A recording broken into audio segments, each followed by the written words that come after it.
Okay, I wanted to show you something kind of cool. Today I was at my day job and a guy showed up and brought me a half rack of ribs, which I thought was very nice of him. It ended up being my coworker's friend. Anyways, found out that he had a 3D printer. Got to talking to him, handed him a part that came on the Chevy originally, and it was essentially just a cover for this.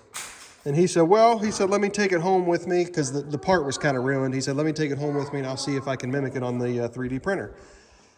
And less than an hour, he brought this back to me. And I'm very excited about that. I think it's gonna fit. It's gonna look just like the other one. So, but before I stick it in there, just in case it holds too well, I don't wanna break it coming out, I'm gonna go ahead and put my black paint on it. I already put an adhesive promoter for plastic. And now I'm gonna go ahead and throw some of this black trim paint on it, and we're gonna stick it in there and see how well it actually works. So 3D printed, I thought that was pretty cool. But there it is. And if I don't like it after it completely dries, I'll go ahead and repaint it and pop it out of there. But I'm very impressed with how that fit. It was really nice and tight. I love it. That's what I'm gonna keep. No need to do that. That was his very first try. So, I mean, good job and thank you very much. Here's something I'm gonna try. I bought this rubber from Amazon, 1/8 inch thick. Handles all kinds of different, heating elements, water, whatever. But anyways, I want these little skirts that go on these fenders. Since I've cut up the fenders on both sides, the normal ones that you could order wasn't gonna work out. So just to keep the rain from getting up into the engine bay, I bought this rubber and I'm gonna try to get it in there best I can and see if I can protect the engine just a little bit more. So that's what I'm gonna do here. All right, I got those rubber fender skirts, whatever you want to call them, in. So now that should protect a lot of the engine, a lot of water from coming up from the wheels. See what I got there.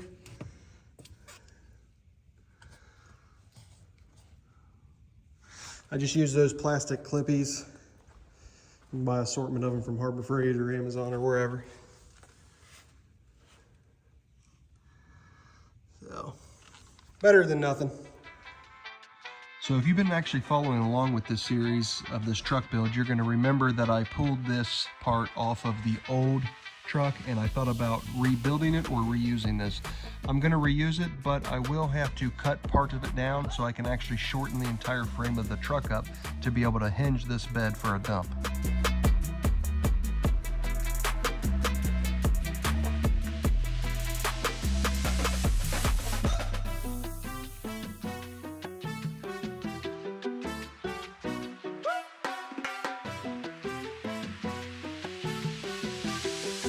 Okay, so this thing is really heavy and I was struggling to get it on there, and being that I'm in my man sandals, I figured I better go get the tractor to help me out here.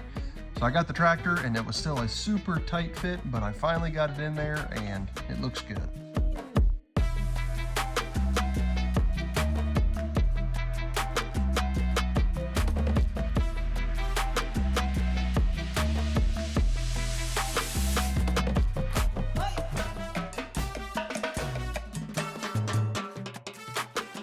Okay, so we got both sides mocked up here how we want it. So we're gonna go ahead and weld it down to the hitch. Once all this is in place, I'm also gonna drill one more bolt here so I can have at least 3 connected to the frame. So we'll see how it goes. Drilled holes here so I could weld through there. Just give it a little bit more connection, but I don't think I'll have any issues. That's some pretty thick steel there.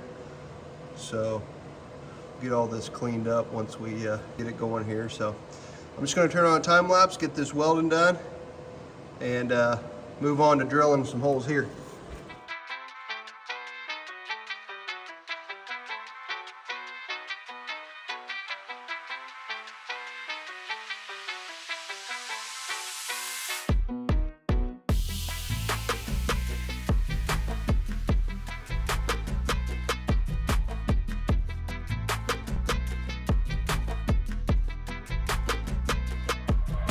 All right, so after we got that rear end completed, we got it all welded up, the hitch, everything seems very secure. We're gonna do some wiring now.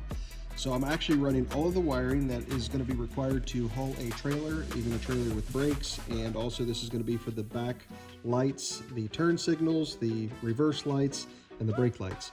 So right now I'm just putting wire loom on everything, and I'm gonna try to get it back here as clean as possible, and then we'll do some splicing here at the rear end get everything routed the way that we need to get it routed.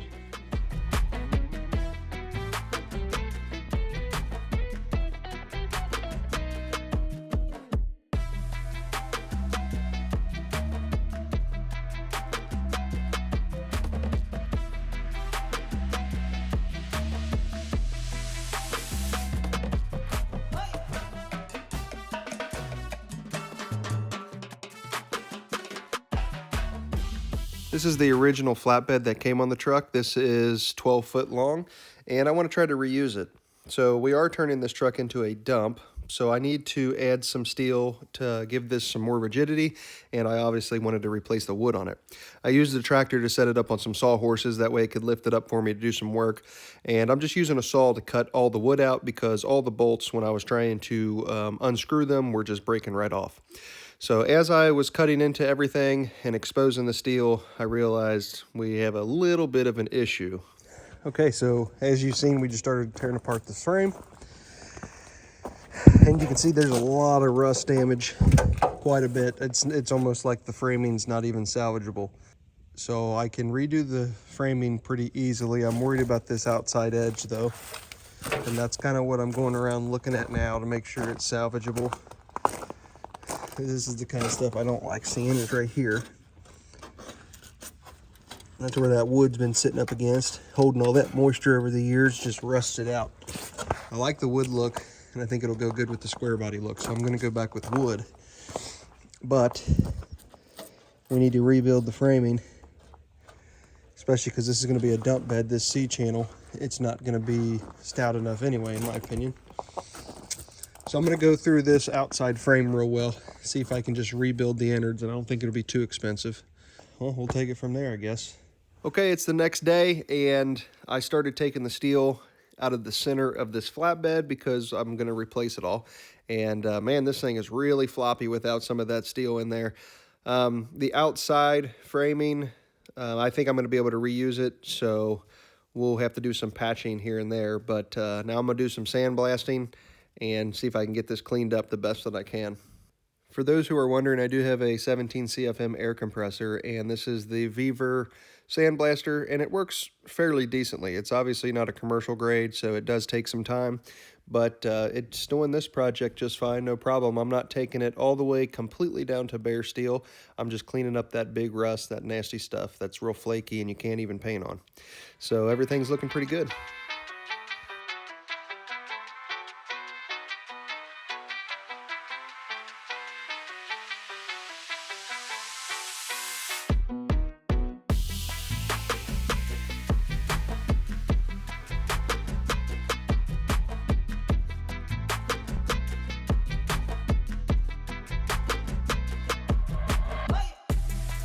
Okay, I got everything sandblasted the way that I wanted, and we got the frame inside the garage here. So we're supposed to get rain the next couple days. Wanted to make sure I got it done to be able to pull it inside. Plus, it's probably going to get really cold here soon, so I'll be able to heat the shop and everything. But anyways, you can see some of the rust damage that I'm going to have to try to repair along there. See, this side has a lip, but this side really doesn't.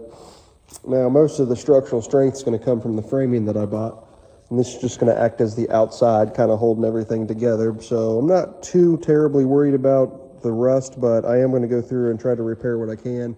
I bought some 16 gauge sheet metal, so I'll repair some of the sides, like right here, you can see that kind of rusted a hole. So I'll repair stuff like that, and then we'll start framing this up. Shouldn't take me too terribly long to do all this. So the worst part was probably tearing it apart, which I still got a mess to clean up out here. But that's where we're at with it. I think I'm going to stop for today. Probably start on this next weekend.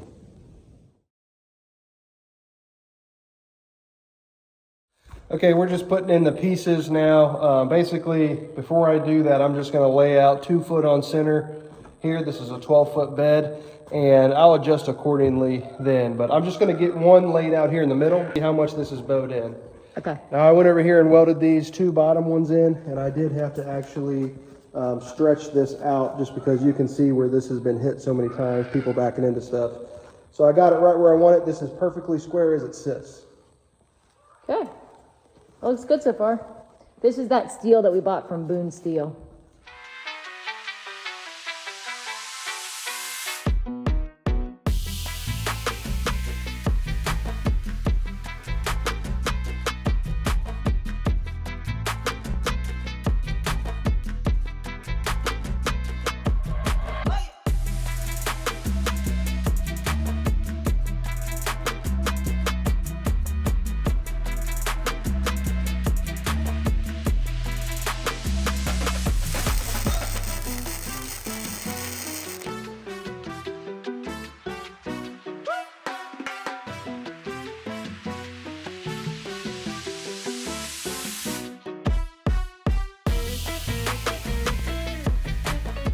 Okay, you can see that I got a lot of this welded together.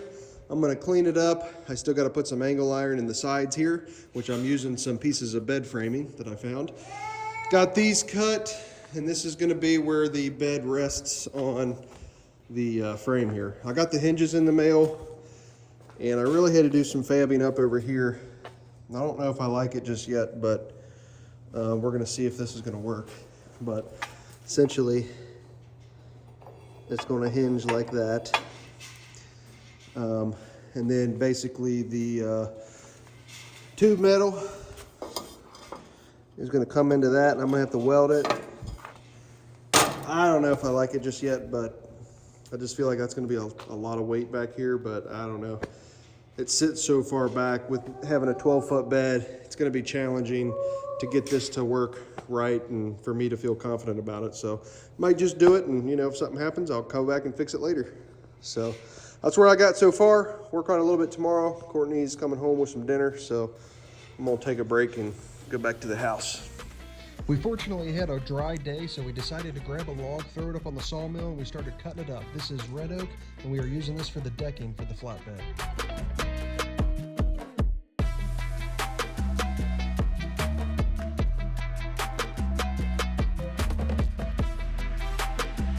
Thank you guys so much for watching this. Stay tuned, because in the next video, you're going to see me completely finish this flatbed.